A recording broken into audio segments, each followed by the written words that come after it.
Bonjour, dans cette vidéo nous allons voir la nominalisation, son rôle dans la reformulation, c'est-à-dire comment on peut exprimer de façon différente la même idée en nominalisant des verbes. Alors qu'est-ce que c'est que la nominalisation? La nominalisation, c'est le fait de former un nom à partir d'un verbe. On peut aussi le faire à partir d'un adjectif. Mais là, aujourd'hui, nous allons voir la nominalisation à partir de verbes. Alors, quel est l'intérêt de cette leçon? Son intérêt, c'est amener l'élève à développer des compétences lexicales, c'est-à-dire l'élève doit être en mesure de former à partir d'un verbe des noms. On peut aussi le faire à partir d'un adjectif. Donc, mais là, nous allons voir surtout la nominalisation à partir de verbes. Alors là, vous allez voir avec moi les phrases suivantes. Patrick se comporte bizarrement, tout le monde l'a remarqué. Donc là, pour reformuler cette idée en nominalisant le verbe se comporter, nous avons obtenu comme phrase tout le monde a remarqué le comportement bizarre de Patrick. Alors là, qu'est-ce qu'on peut remarquer comme changement? Au niveau du sens, il s'agit bien sûr de la même phrase, mais en nominalisant le verbe se comporter, nous avons obtenu comme nom le comportement et l'adverbe bizarrement a changé en adjectif bizarre. Donc, on a obtenu la phrase suivante. Tout le monde a remarqué le comportement bizarre de Patrick. Puis, vous avez la deuxième phrase. Nos amis nous accueillirent chaleureusement, cela nous réconforta. Puis, vous avez le nom qui correspond au verbe accueillir, c'est l'accueil. Chaleureusement, c'est chaleureux. Et donc, nous avons obtenu la phrase l'accueil chaleureux de nos amis nous réconforta. Donc, comme j'ai dit, comme vous pouvez le remarquer, au niveau du sens, il s'agit bien évidemment de la même phrase, mais ce sont deux phrases différentes, c'est-à-dire qui sont exprimées d'une autre façon ou bien de façon différente. Martine bavarde sans arrêt, cela devient agaçant. Le bavardage incessant ou bien continuel de Martine devient agaçant. Donc là, comme vous pouvez le remarquer, tant qu'il n'y a pas un adjectif qui correspond à l'adverbe sans arrêt, on a utilisé un autre adjectif du même sens, c'est-à-dire un synonyme incessant ou bien continuel, sans arrêt, c'est-à-dire quelque chose qui continue dans le temps, c'est une chose continuelle ou bien incessante. Donc là, vous avez comme phrase, le bavardage incessant ou bien continuel de Martine devient agaçant. Puis vous avez la quatrième phrase, il faut bien entretenir la carrosserie de sa voiture, cela impressionne les acheteurs. Donc là encore, c'est la même chose. Vous avez l'adverbe bien qu'on a transformé en adjectif et le verbe entretenir en nom entretien. Donc il faut bien entretenir la carrosserie de sa voiture, cela impressionne les acheteurs. Et cette phrase, plutôt qu'on a transformée en phrase plutôt dans laquelle il y a un nom, le bon entretien de la carrosserie impressionne les acheteurs. Puis vous avez la phrase numéro 5. En cas de panne, le règlement exige que le service de sécurité intervienne aussitôt.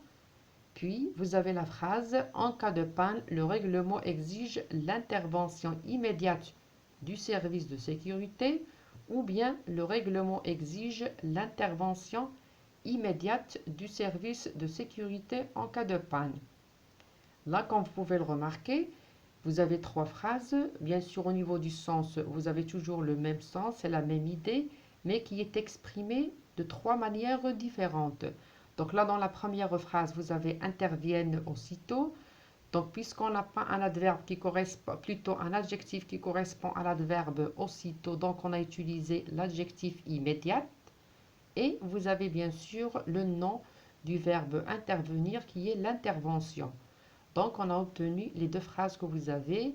En cas de panne, le règlement exige l'intervention immédiate du service de sécurité ou bien le règlement exige l'intervention immédiate du service de sécurité en cas de panne.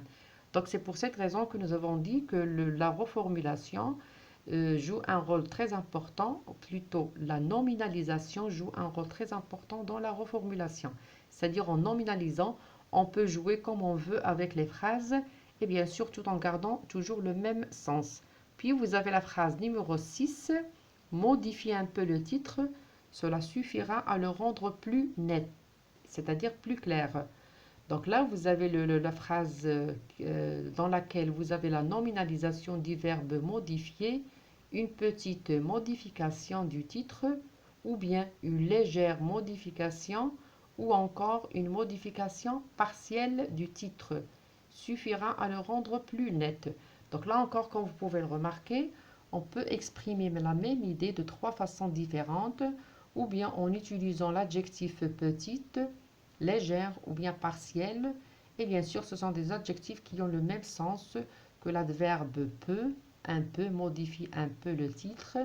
Et bien évidemment, vous avez trois façons différentes pour l'exprimer.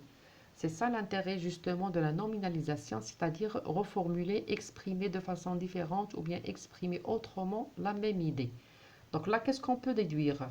Là, vous avez les procédés de transformation des verbes en noms, c'est-à-dire qu'est-ce qu'on peut ajouter ou bien qu'est-ce qu'on peut supprimer pour avoir des noms. Donc là, dans la première phrase, vous avez un verbe plus l'adverbe. Donc, et on a obtenu, en nominalisant le verbe, vous avez le nom plus adjectif. C'est ce qu'on a dit tout à l'heure. C'est-à-dire quand on a un adverbe dans la phrase où il y a le verbe plus adverbe, en nominalisant le verbe, à la place de l'adverbe, on utilise un adjectif et vice-versa. Si vous avez dans la phrase, par exemple, un verbe plus adverbe, en nominalisant la phrase, vous avez nom plus adjectif. Et si vous avez le verbe plus l'adjectif, en nominalisant, vous avez nom plus adverbe. Donc lorsque l'adjectif correspond à l'adverbe n'existe pas, on utilise son synonyme.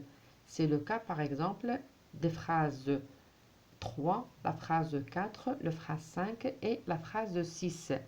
Puis parfois on supprime, on peut nominaliser par suppression de la terminaison verbale. Là vous avez quelques exemples. Abuser, abus, ajouter, ajout. C'est-à-dire là, quand vous pouvez le remarquer, on a nominalisé le verbe abuser en supprimant la terminaison du verbe qui est ER. La même chose pour le verbe ajouter, ajout. C'est-à-dire on a supprimé la terminaison du verbe ajouter, c'est le ER. Donc si nous avons dit tout à l'heure que la nominalisation se fait par suffixation, c'est-à-dire en ajoutant un suffixe, là, bien sûr, la nominalisation, elle est faite plutôt par suppression de la terminaison du verbe. Donc là, vous avez le quatrième procédé, c'est l'ajout d'un suffixe nominal au radical du verbe, mon, sion, aisant, zion, de, age, is et ans.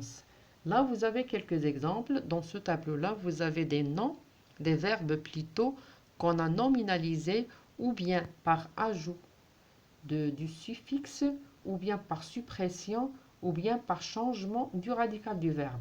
Nous allons voir ça dans ce tableau-là. Donc vous avez le verbe ignorer, l'ignorance, une ignorance. Donc là, comme nous l'avons dit tout à l'heure, pour nominaliser ou bien pour obtenir des noms à partir de verbes, des noms féminins, on ajoute les suffixes ans, aisant, siant, ascient, puis ur. Vous avez également âge, vous avez également sion ou bien zian. Mais pour former des noms masculins, on ajoute les suffixes âge et eumon. Donc là, vous avez aisant, couver la couvaison, comparer la comparaison, fleurir la floraison, pendre la pendaison, saler la salaison, émettre l'émission, une émission, transmettre une transmission, ou bien la transmission, pression. Donc le là, c'est presser, pardon, il y a une faute de là, c'est le verbe presser, puis le nom, c'est la pression, immerger, l'immersion, disperser, la dispersion. Puis par ajout du suffixe ment, donc là, vous avez des noms masculins, se comporter, le comportement, refroidir, le refroidissement, accroître, l'accroissement, éclaircir, l'éclaircissement. puis l'ajout du suffixe ation. Donc là encore, c'est la formation de nom féminin. Présenter la présentation, réagir la réaction, incliner l'inclinaison, ou bien l'inclination, pardon, réglementer, réglementation. Apprendre, apprentissage, un apprentissage. Donc avec le suffixe âge, comme nous l'avons dit tout à l'heure, on forme des noms masculins, âge et aimant. Donc apprendre, apprentissage, dresser, dressage, repérer, repérage, assembler, un assemblage, éclairer, un éclairage. Puis avec le suffixe ur. Ur, c'est la formation de noms féminins. Nourrir, la nourriture. Pourrir, la pourriture. Moisir, la moisissure. Relier, la reliure. Puis vous avez la suppression de la terminaison du verbe. Donc là, on n'a pas ajouté, mais plutôt on a supprimé la terminaison du verbe. Donc là, comme vous pouvez le remarquer, les terminaisons sont écrites en rouge et en nominalisant les verbes, on a supprimé juste la terminaison pour avoir ou bien pour obtenir le nom. Débuter, le début. Abuser, l'abus. Ajouter, l'ajout. Choisir, le choix. Ou bien par changement profond du radical du verbe. Par exemple, là, vous avez le verbe prendre, la terminaison c'est endre, et on a, bien sûr, en nominalisant, on a changé profondément le verbe prendre, et on a obtenu comme nom la prise. Le verbe mettre, la mise. Le verbe surprendre, la surprise. Le verbe voir, c'est la vision. Donc là, comme vous pouvez le remarquer, on n'a pas ajouté des suffixes, on n'a pas supprimé la terminaison du verbe, mais on a changé presque complètement le radical du verbe pour avoir ou bien pour obtenir les noms. Puis vous avez finalement l'ajout du suffixe sion, mais qu'on prononce zion avec un Z, éclore, éclosion. Donc là, puisqu'il y a la rencontre de deux voyelles, donc le S se prononce un Z. Éroder, érosion. Inclure, inclusion. Puis, il y a certains verbes qui ont deux noms, comme le verbe essayer, laisser, l'essayage, comme le verbe tenter, la tentative ou bien la tentation. Bien évidemment, les noms n'ont pas le même sens, mais chaque nom a son propre sens. C'est-à-dire que vous avez deux noms qui sont différents de sens, la tentative et la tentation. Par exemple, la tentative d'assassinat, une tentative, c'est-à-dire c'est essayer, on a essayé de se suicider, on a essayé de tuer, tentative d'assassinat, tentative de suicide, par exemple. Donc là, vous avez le nom tentative, c'est dans le sens d'essayer. Puis la tentation, c'est-à-dire on est tenté par quelque chose, c'est-à-dire on est attiré, on est séduit par quelque chose. Donc là, comme vous pouvez le remarquer, vous avez deux noms qui sont différents au niveau du sens.